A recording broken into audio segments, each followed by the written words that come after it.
सुखाचा मार्ग भला झाला आता खुला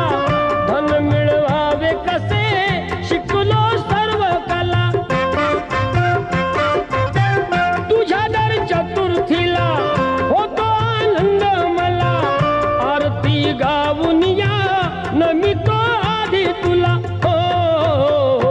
दुःख जळते सुख मिळते करता उपासना करी शक्ती दे भक्त